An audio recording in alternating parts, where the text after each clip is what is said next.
hello लोगोफोर आं प्रणब मुसाहारि आरो नोंथांमोनखौ बरायफिनबाय आंनि इउट्युब चेनेल स' दाथ' जों नै मा होनो तामुलपुराव दं ओमफ्राय लोगो सासेनि गासैबो हिमांशु आदा आरो शंकर आदा दं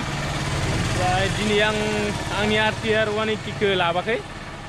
माने एसे प्रब्लेममोन न'आव ओमफ्राय लाबासै मोनबोआसै ओंखायनो लाबासै लोगोफोर दाथ' जों लोगोआ मोनफैबा थांसै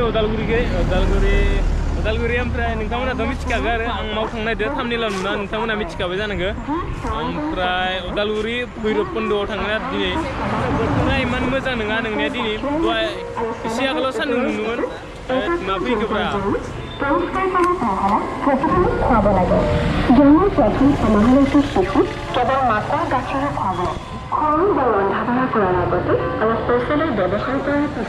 बिराद दावराव खालामलांबाय लोगोफोर दसेनो खोमाफोरा तालका मारिलायबाय आंनिया ब्र' हिट जागोन ना ब्रा हिट जागोन फुरा लं ड्राइभ दिनै आंना बाइकआ गैयाना ओमफ्राय सिब्रैयावनो जागोन आरो माबा मोनसे थ' नोंथांमोना नायबाय था भिडिअखौ थ' लोगोफोर जों दा नै लोगोआ मोनफैबाय ओमफ्राय दा आं शंकरा दानि बाइकखौ सालायथ'दो ओमफ्राय इनि आयनाखौ बिराद हिट मोनबाय आङो हिट मोनदो बुहुद ओमफ्राय जों दा तामुलपुराव दङ लोगोफोराथ' फैलांबाय माथो थ' लोगोफोर नै दा जों थावसोनि बिराद भिर जादों जानायाबो दा किमान चलि আছে এটা 86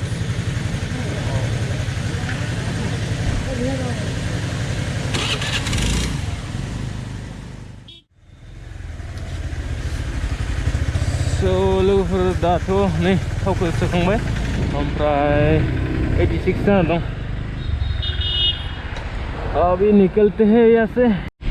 so लोगोफोर अखासो हागोन नामालै ओजा इमान हिट ओमफ्राय ओजा गोसोम बिराद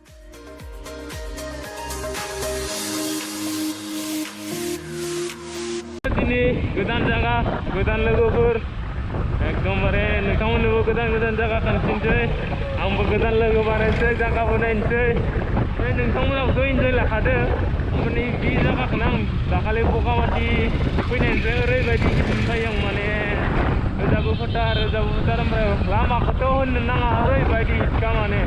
थ' बहुद हिट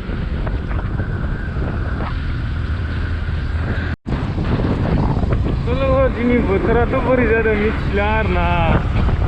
ससेयाव सान्दुं ससेयाव साया ससेयाव एकदम गुसु बिराद अखा हां बिदि जागासिनो ओजा नायनाय नाग्रिजुलिनि सापात बागानाव ओरैबायदि सान्दुं माने आहा मजा दासो गुदुं मोनलायदों थ' लोगोफोर नाग्रिजुलिनि सापात बागानाव आंनिया मोनसे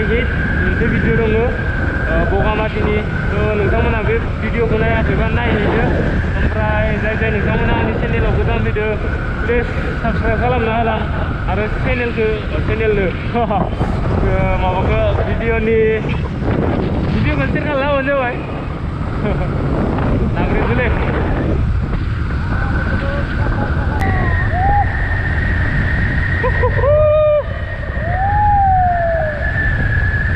लाइफआव बहुद इन्जय लागासिनो उनाव मा जाहैगोन मिथिला थ' नोंथांमोना आंखौ सापर्ट खालामदो इसिमान भिडिअफोरखौ शेयार खालाम फेसबुकफोराव शेयार खालामदो ओमफ्राय भिडिअखौ पुरा नायजोबदो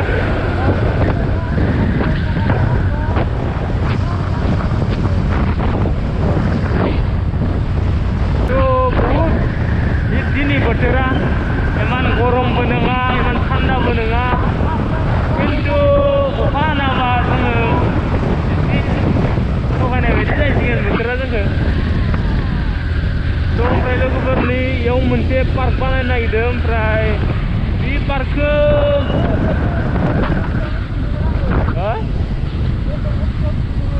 माला ये पार्क बानायगोन ना इयाव पार्क नायो पार्क बिदिनो गोदान मोनसे पार्कआनो जाहैगोन इयाव थ' इयाव पिकनिक स्पट बायदिबो जाहैनो हानाय उनाव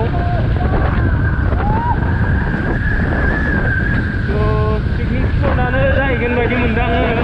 ओमफ्राय थ' दाखालि Bogamaथिनिफ्राय फैफिननाय समाव बा मानसिफोर नाङा ओरैबायदि मानसि दंमोन बे लामायावनो ओमफ्राय फिसा फिसा दखान नैबे दखानाबो सब खुलिजोबनाय बिराद मोजां नुदोंमोन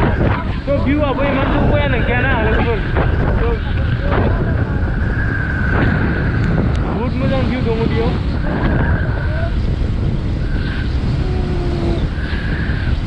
दा सान्दुं बिराद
लोगोफोर जायगायाथ' बहुत मोजां ओमफ्रायना सब जि ब्रिज मोनबोबाय बिदि फिसा फिसा सब एखे गोजा स' भिउआबो बिराद मोजां मजा चेकिं हराय स' चेकिं जागासिनो बेयाव गाइस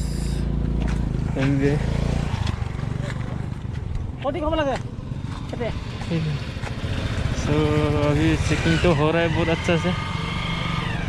बिराद मोजाङै जागासिनो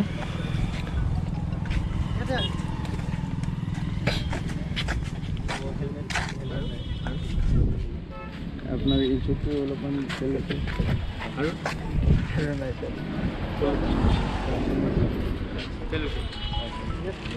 বনাবা পলিউশ্যন লকডাউনৰ ভিতৰত ফেল হৈছো হয় স্যাৰ মই চাম হা খাই যদি এটা খাই গ'লে যদি কিবা কাৰণত গণ্ডগোল পাওঁ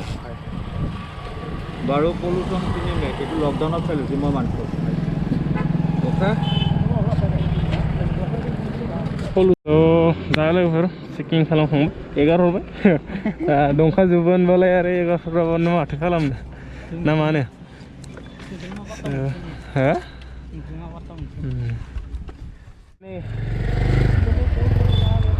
सेरोसि लोंसै लोगोफोर दा बरियासे थान्दा थान्दानो ओमफ्राय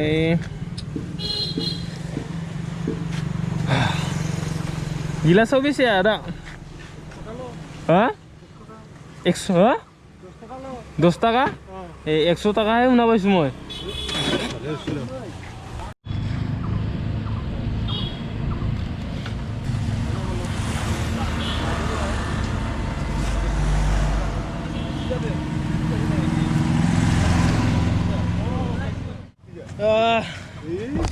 सेरोसिखौथ' लोंखांबाय दा ओंखारलायनोसै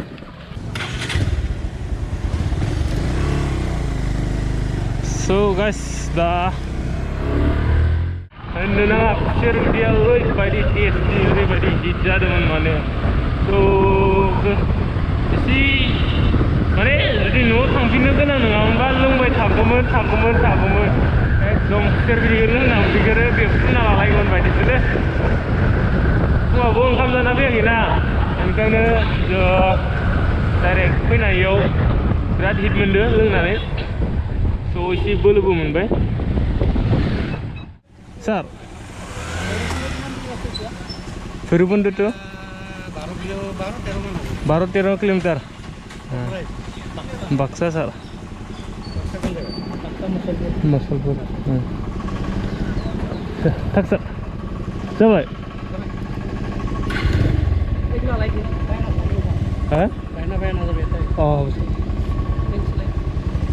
बेयावबो चेकिं जादोंमोन खिन्थु पुलिस वालाया सोंबाय खै किल'मिटारसो जागोन होननानै 12-13 किल'मिटार होनना होबाय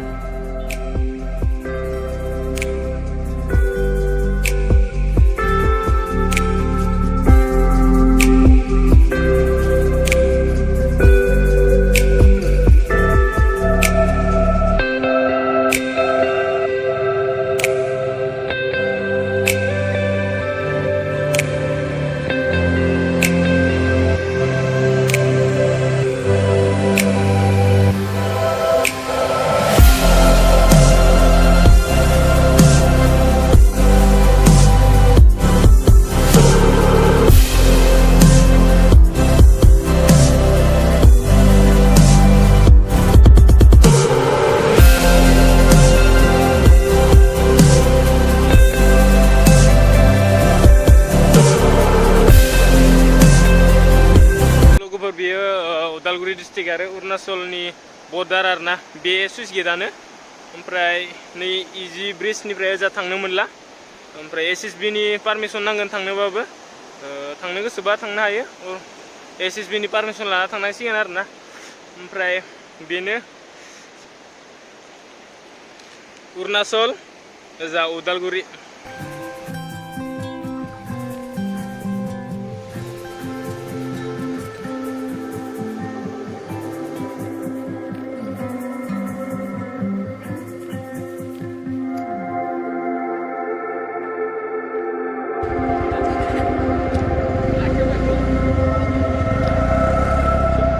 बेसे ada गंसे 20 ya yes जानाय माबानिथ' लौथ'यै माने 2896 नङा लांनानै सुखुनायबो थादों फायरिं सोलिगासिनो इयाव so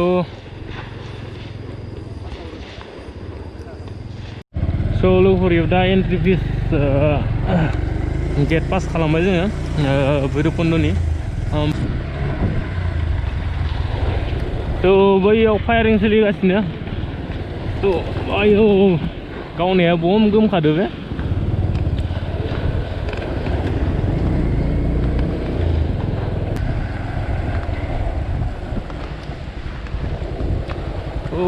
मजा दैया ब्लु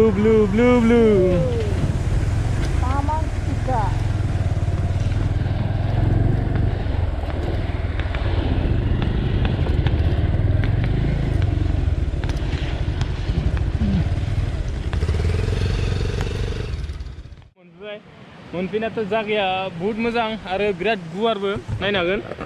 पुरा ओमफ्राय जायगायाथ' बिराद गुवार ओजाबो बहुत गुवार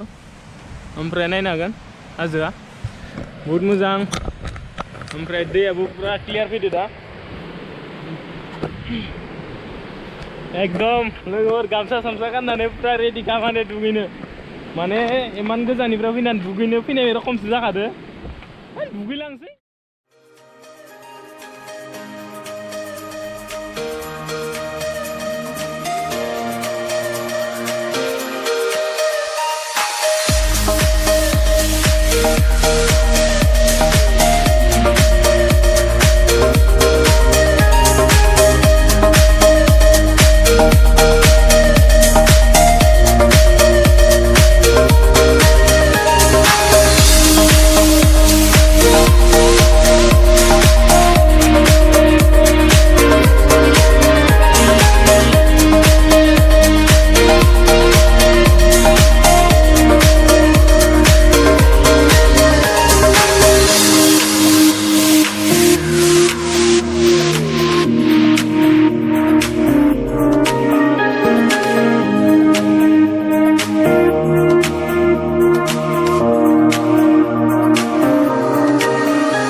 खानाया बिराद गोलाव जाथारबायलै हानांसिगोन ना मा होनो कमेन्ट खालामना खोन्था आरो हानो नांगोन ना नाङा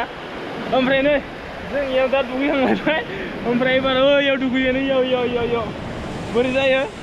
दुगैनोसै जायगायाथ' बम हिटखालै लांसै न'आव लांसै दे थिखां दे हाया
फोजोबनोसै थ' नोंथांमोना